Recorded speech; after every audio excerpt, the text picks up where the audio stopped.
Jesucristo levantó la mirada al cielo y oró diciendo: Padre Santo, no ruego solo por ellos, sino también por los que gracias a su palabra creerán en mí. Que todos sean uno, como tú, Padre, estás en mí y yo en ti. Que también ellos sean uno en nosotros, para que el mundo crea que tú me enviaste. Yo les he dado la gloria que tú me diste, para que sean uno, como nosotros somos uno.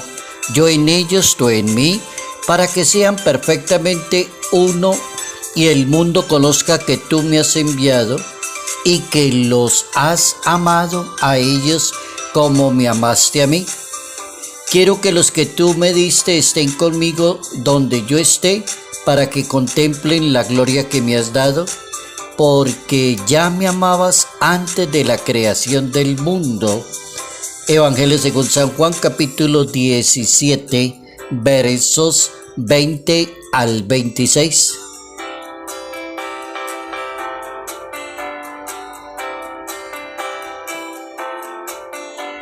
¿Cuál compromiso quiere Dios de nosotros?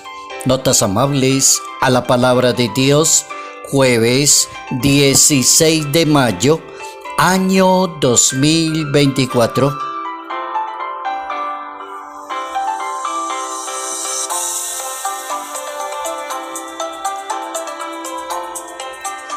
Nuestro santo para hoy es el patrono de los confesores y de la buena fama.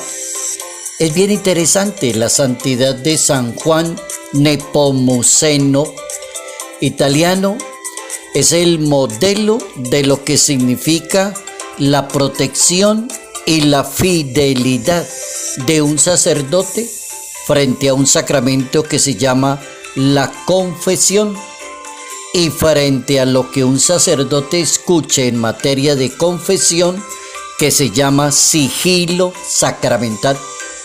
A este santo se le considera mártir del secreto de confesión, pues prefirió la muerte antes que traicionar la promesa de ser un sacerdote que guardaría el secreto de todo lo que le diga una persona en materia de confesión, y a la vez administrar la misericordia de Dios sin condición.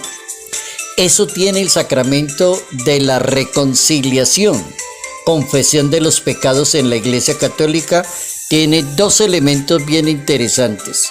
El primero es el sigilo sacramental, y el segundo es administrar en abundancia la misericordia de Dios sin condición alguna. Eso es interesante. Juan Nepomuceno nació en Chequia en el año 1340 en una población que se llama Nepomuk. De ahí viene el nombre de Nepomuceno.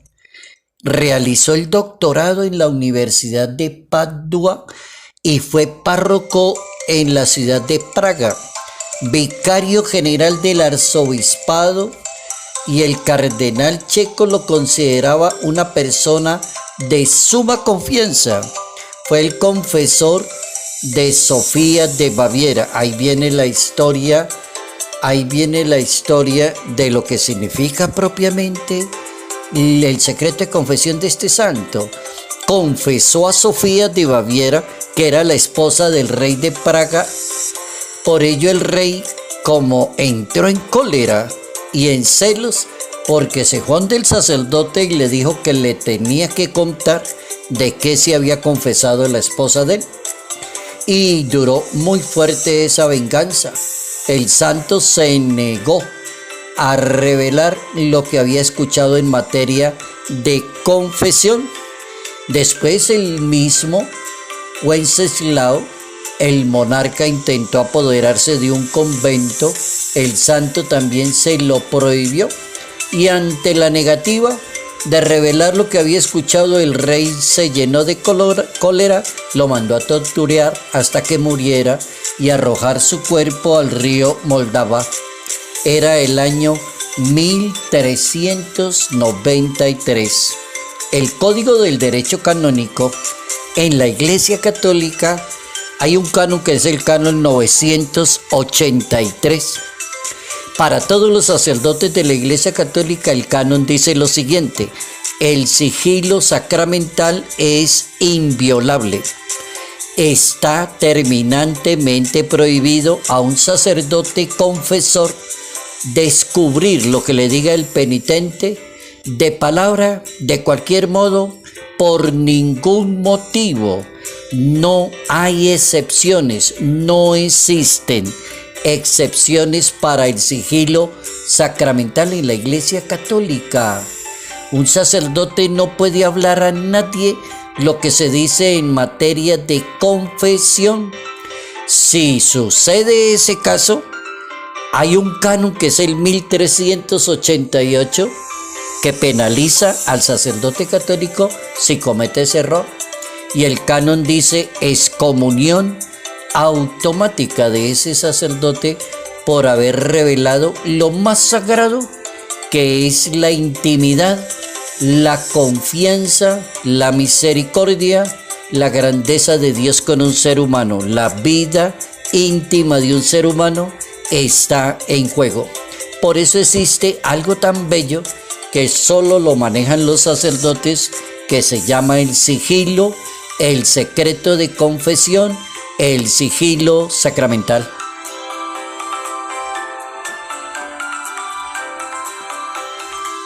Bien, hoy la palabra de Dios nos pone a pensar en algo que se llama la unidad.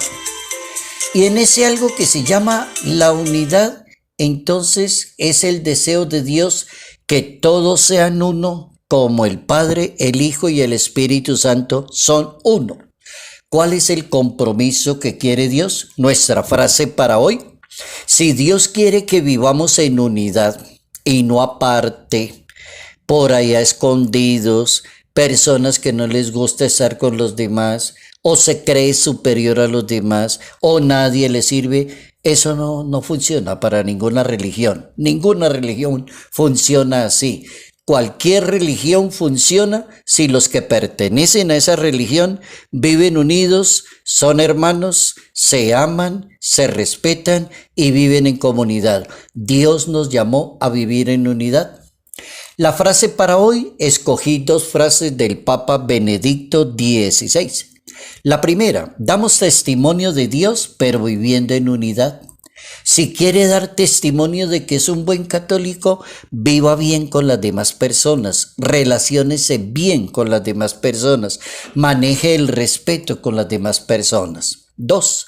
Otra frase del Papa Benedicto XVI: la grandeza del cristianismo está en que somos hermanos y vivimos en unidad. La grandeza del cristianismo está en que somos hermanos y vivimos en unidad. Benedicto XVI. Ahora preguntémonos qué impide la unidad, porque debe haber algo que no la permite.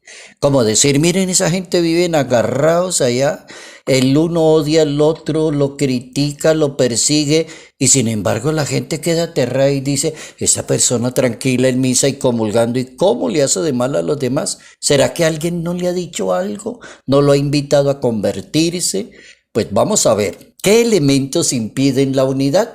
Pensemos en unos elementos que lo regala la misma Biblia.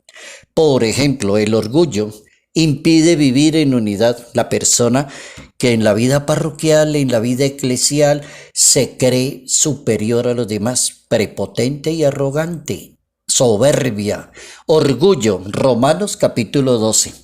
La persona chismosa es otra cosa que no permite vivir bien con los demás, siempre metiéndose en la cocina de los demás. Santiago capítulo 3, ahí encontramos eso. Contienda, la persona que siempre vive poniéndole pleito a los demás. Proverbios capítulo 18. La falta de perdón, aquel que no perdona a media, que es el juez de la vida parroquial, es el juez de la vida eclesial, mantiene juzgando a todo el mundo. Falta de perdón y de misericordia de esa persona. Mateo capítulo 18.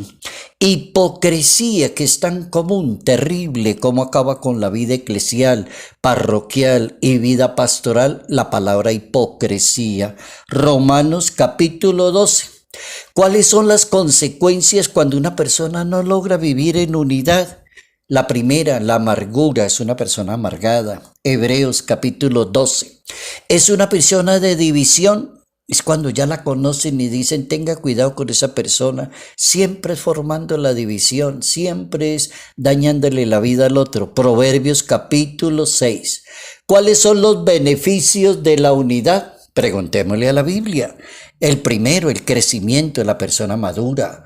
Es una persona muy buena, es un excelente apóstol. Segunda de Pedro capítulo 1. Es una bendición para la parroquia, para la vida eclesial, para el trabajo pastoral, para una buena religión. Proverbios capítulo 10. Beneficio, vivir en paz, como dice la Biblia. Viva en paz con los demás. Filipenses capítulo 4. Y la comunión, es decir, la persona vive en común unión. Eso es lo que significa esa palabra, común unión. Ama, quiere, respeta, valora, estima, no tiene problemas para relacionarse con los demás. Salmo 133. Ahí tenemos unas respuestas así como corriendito de la Santa Biblia acerca de qué es lo que quiere Dios, que vivamos en unidad. ¿Cuál es el éxito de la misión si logramos vivir en unidad? Y nuestra visión entonces va en comunión con el amor a la persona de Jesús, porque Él quiere que estemos con Él hasta la eternidad, que seamos como el resplandor de Dios allí en la vida eclesial. Lo que el Papa está hablando hace unos 3-4 años viene hablando de sinodalidad, aprender a convivir bien con los demás. La Santa Biblia nos permite conocer los medios para vivir en unidad con Dios y con las demás personas. Y entonces la Biblia dice, viviremos en unidad cuando revisemos las siguientes consignas. Son poquitas. La primera, el amor.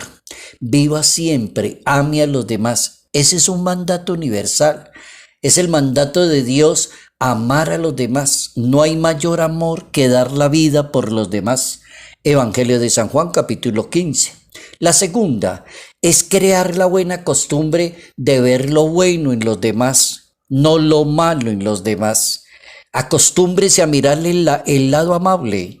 No le mire la peladura al otro, no le mire que se equivoca, no le mire qué es esto, mírele qué tiene de bueno. Así se vive una religión con caridad y misericordia. Entonces la segunda, no le mire lo malo a los demás, mírele lo bueno. San Pablo decía, sean comprensivos. El que no tiene segura fe, deje las discusiones que terminan en división. Capítulo 14 de su carta a los Romanos. La tercera, que nos va a ayudar a vivir en unidad. Apréndase a ubicar en el lugar de los demás, para que usted no lastime a las demás personas, para que antes de hablar o criticar piense para hablar y no lastime a las demás personas. Eso es algo así como cuando le dicen a una persona, métase en los zapatos de los demás. ¿A usted le gustaría que estuvieran hablando así de usted, dañándole la vida, dañándole su dignidad, dañándole la vida ante los demás? Esa es la tercera, aprenda a ubicarse en el lugar de los demás. Entonces la Santa Biblia, ¿qué va a decir? La Santa Biblia, examinémonos bien, dice la Santa Biblia, pongámonos delante de los demás para no juzgar a los demás. Romanos capítulo 14. Ahí tenemos 3 elementos básicos, fundamentales. Con eso sería suficiente para ser un católico de esos súper buenos.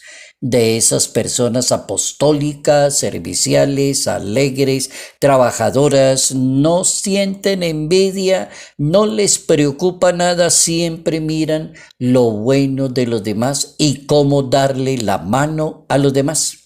Querido Dios, mil y mil gracias. Hoy hemos aprendido a vivir una religión con una palabrita. Yo quiero que sean uno como el Padre Celestial y Jesucristo guardan la unidad. Ese es el primer presupuesto. Gracias porque aprendimos eso, a vivir en unidad. ¿Cómo lo vamos a lograr? Dando testimonio de Dios que sí vivimos en los demás. ¿Cuáles son los 3 pasos para vivir en unidad? El primero es el amor. El segundo, vea siempre lo bueno en los demás. Y el tercer paso es apréndase a ubicarse en el lugar de los demás. Métase en los zapatos de los demás. Aprenda esa frase bíblica que es tan sabia y tan sagrada. Con esa voy a terminar. Hay una frase en la Biblia que es muy sabia que dice: aprenda usted a sentir el dolor de los demás, dice la Santa Biblia. No le haga a los demás lo que no le gustaría que le hicieran a usted.